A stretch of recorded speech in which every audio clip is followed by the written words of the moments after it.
Hello and welcome.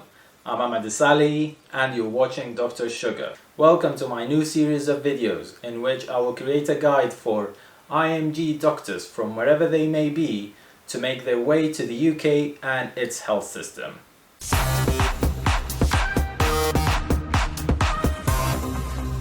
For those of you who haven't come across any of my other videos or haven't come across any of my social media accounts, I'm an endocrinology and diabetes doctor and I'm also a tutor for the JRCPTB PACES exam. I create videos teaching and preparing you for the exam, and I also create teaching videos for endocrinology and diabetes, and this is my new series in which I'll create a guide for IMG doctors wishing to come and work in the UK.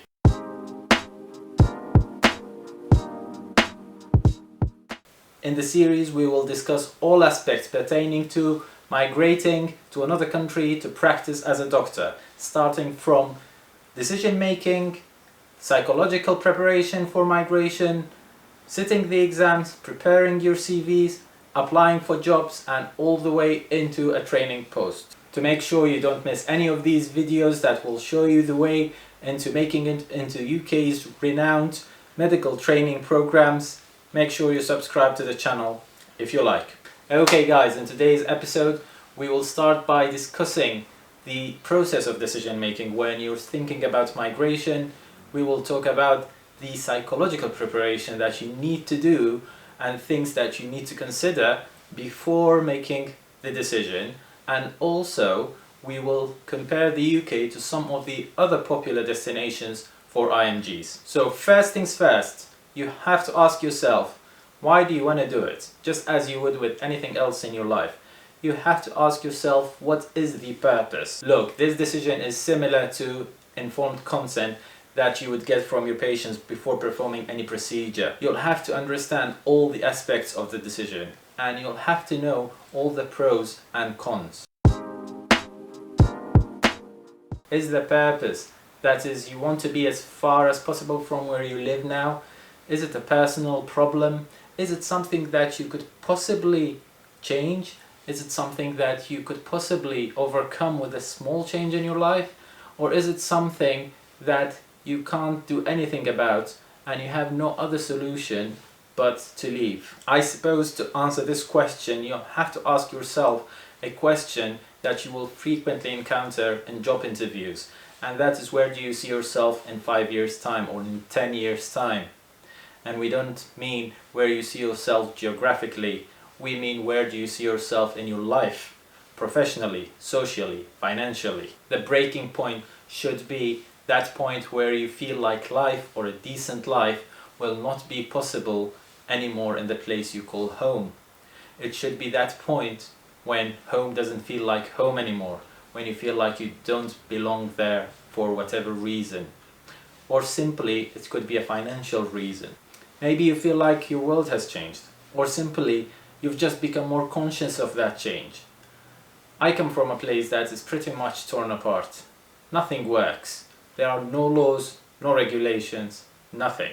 The place I thought of it as home had literally become a place in which I was drowning. The stink of negativity in the air you could feel. Hurdles created for you in every step of your life. If that's how you feel about where you're living, then you know it's time to leave. That is where you feel your life is going waste, and every day that passes you're not one step closer to where you want to be. This is particularly important for doctors because everything is time sensitive. You can't do on calls when you're in your 40s like you could when you were in your 20s. You can't dedicate enough time to learn and to train yourself when you're older and you've got other things going on in your life. Therefore, the sooner you act, the better. That does not mean I'm encouraging you to migrate and leave your home. It just means I'm telling you that you should make a change if that's how you feel. You know, for years, that annoying thing that you've had in the back of your head, something that tells you something is not right, that you need to do something, that you need to bring about a change. You don't really know what it is, you can't define it, but you know it's there, you know it's real to you. That is the voice that is telling you it is time for you to take action. Remember, what is right for me may not be right for you. We all have our own purpose in life. We all have our own path in life. What could work for me may not work as well for you. Do not do something just because it's the trend now. Do what's right for you. Happiness is not directly related to where you live. Indirectly related, that's a given thing. Because, for example, you can't live a happy life if you're living in a war-torn country. But that also doesn't mean when you go to somewhere happy that you'd automatically become happy. But your chances are better. At this point, you'll have to think about the consequences of your possible decision. Remember, all actions have consequences. Unfortunately, in life, inaction does have consequences as well. But if you've decided to leave, now you'll have to think about what's going to happen to your life as you know it. For example, how well do you think you will cope being away from your loved ones, and for how long? Depending on where you come from, this may be a very important factor in your life. It depends on what your household is like. It depends on what's normal for you. How close you are to your parents, for example. Because if you're thinking like, I'm going to travel and I'm going to visit very often and I'm going to see them, I'm going to see my parents and my loved ones, that's not a practical thing to be doing in your life. And certainly that doesn't work for most of the people who think they will be able to do it.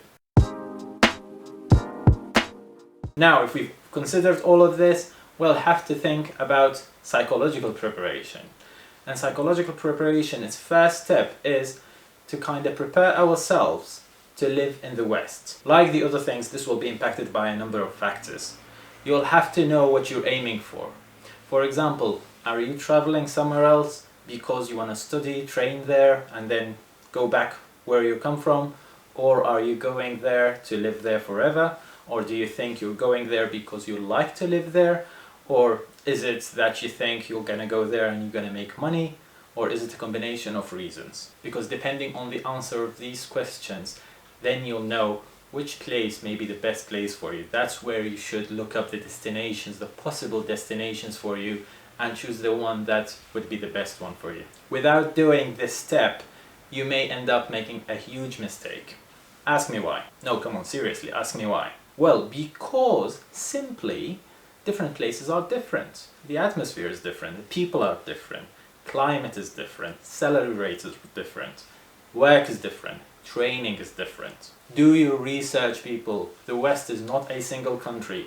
Western societies are not all the same. For example, if you're watching Hollywood movies and you have some idea about what you think the West is like, you may have some idea about what Americans may be like, but not the British people, not the Germans, not the French. Every country, every part of a country would be different from another part. For example, Americans from New York aren't similar to Americans from California. Brits from London aren't similar to Brits from north of England. Germans from Hamburg, they're not similar to Germans from Munich. Canadians from, say, Quebec City aren't similar to Canadians from Toronto. My advice for you at this point, if you've decided where you want to migrate to, is to go there for a visit. Have a look of what it feels like living there. Feel it for yourself. See what the people are like. But if that's not possible, either because a financial reason, like back in the day for myself, or because your passport can get you the visa that you want, like my Iraqi passport, thank you very much, then you may want to just read about it or watch videos. Nowadays there are many vlogs that you could watch and they will tell you exactly what it's like to live in any part of the world. But no matter what you do, don't use Hollywood movies to define what's it going to be like to live in the West. Now let's get down to business. I always get asked whether I recommend coming and living in the UK, or whether I recommend another destination, and why. Now I've been living in the UK just over 5 years now, and I'm fortunate to have friends in most of the other European countries as well. They're close friends to me. I've got friends in the US, and I've got friends in Canada, and a couple of friends in Australia who work as doctors. Now about the UK, if you're thinking about coming to the UK to make money, I could tell you now that this is not the place to make decent amount of money. Now don't get me wrong, you will make good enough money to live a decent life. But getting rich? No. However, in general, the English are very nice people. They're very polite, they're very hardworking, they've got very high work ethics, it's impressive. But again, the weather is not great. I mean, I live in London. If it's not raining, it's cloudy. If it's not cloudy, it's raining, which means basically it's always cloudy. You may get the sun for a couple of months a year, you may not, depending on how things are. For someone who comes from a country that gets the sun for almost 9 or 8 months a year, like myself, you do miss the sun sometimes. And then working here, working within the NHS, is not great fun as well. I mean, again, don't get me wrong, it's a huge step up from where I used to work. I mean, Iraq doesn't even qualify as a third world country, it's maybe a fifth world country, or maybe even worse. But after having worked here in the NHS for a while, you realize that the NHS is a brilliant system that is not run by very brilliant people. And oh, did I mention that training here is long, is like the longest medical training system in the whole world, because consultancy in the UK, to get the title of a consultant in the UK, is something you get through formal annual assessment. It's a formal training program, you have to have your portfolios, it takes forever to get it, compared to some of the other countries where you qualify as a specialist, and then based on your years of experience or publications or teaching or whatever, you're given the consultant title. Most of the other countries, it takes you 4 to 5 years to become a specialist. The UK training system doesn't work that way. The UK training system, you start with foundation. Your foundation years are your FY1 year and your FY2 year. These are the first 2 years after you've qualified from medical school. FY2 year in the UK counts as being an SHO. I know that's not the case in all the countries and all health systems around the world. After that, say if you want to become a cardiologist, you'll have to apply for core training in medicine first. You'll have to do general medicine first, and then you go to your specialty. And to do core medical training nowadays is called internal medicine training. You'll have to do 3 years. Within these 3 years, you'll have to pass all the parts of the MRCP PACES exam, and you'll have to prepare a number of other things as well, and then you apply for specialty training. That's actually subspecialty training, but in this country they call it specialty training, and then you start your cardiology training, and you'd be doing 4 years of that. And say you do this without any breaks in your career, without doing a master's degree, without taking time to do a PhD or do some research, just have some time for your life, you'd be doing 9 years of training. 9 years. This is in contrast to Germany, where any work you do in the first 5 years of your career does count towards your specialty training. Meaning, you do 5 years, and after these 5 years you're giving the title of a specialist. They call it Facharzt. It doesn't even have to be something called an official training post. All posts count. As long as you've got full registration, you're working full-time, that counts for you. And they pay better. I've checked with my colleagues in Germany. Now, in the UK, if you're just starting to work here and you're starting maybe FY1, you could be looking at something of take-home money of £2,000, £2,200 a month. This could go up to £3,300 during your registrar years. Maybe you'd start at £4,500 a month. When you become a consultant, GPs get around just about £5,000 as their starting salaries. Now, in Germany, for same kind of levels, they get paid way more. Also think about cost of living and restrictions imposed on you because of your visa. Now, thing is, in the UK you'd be under something called Tier 2 visa. Tier 2 visa does not allow you to do much apart from your actual job. You're allowed to work a little bit extra, but if you want to do anything else outside of medicine, you're not really allowed to do it. You're not really allowed to make money off it. You'll have to wait until you're given something called ILR. That's like a permanent residency state. It takes at least 5 years to get that, and for citizenship it takes 6+ years. In Germany, permanent residency comes much earlier, and within 5 years they get their citizenship. Now, what about America and Canada? Because these sound like great destinations for an IMG doctor. Now, are they really?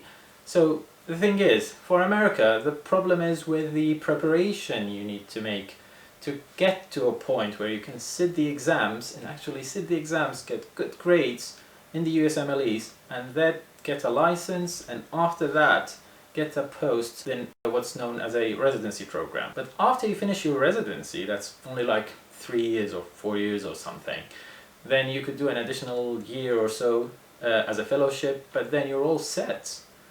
You've made it, and then you could get paid much more than you would in most of the European countries. Now, what about Canada? Canada sounds like a great place to live in. Now, the problem is, it's not very easy to get a training post. That's not very easy to get into a residency program. Most of my friends in Canada ended up passing USMLEs, going to the US, training there, and then going back to Canada to practice. But other than that, yeah, why not? Australia is kind of like the UK. The training posts are kind of similar. You go through many different steps until you become a consultant, but then they pay you better, you see the sun more, but you know, they've got scary bugs. New Zealand, on the other hand, is like the pro version of Australia, right? It's even nicer than Australia, and you still get paid very well. But if you are a little bit strange and you like to be lonely and live in a cold place, then the Scandinavians, say Sweden, may not be a bad place to consider as well. But if you're all about the money, then the Netherlands actually is the country that pays doctor more than all other countries in the world. Strange, right? I mean, Netherlands. However, you'll have to learn the language, it takes forever to register, and then you'll have to do their training, obviously.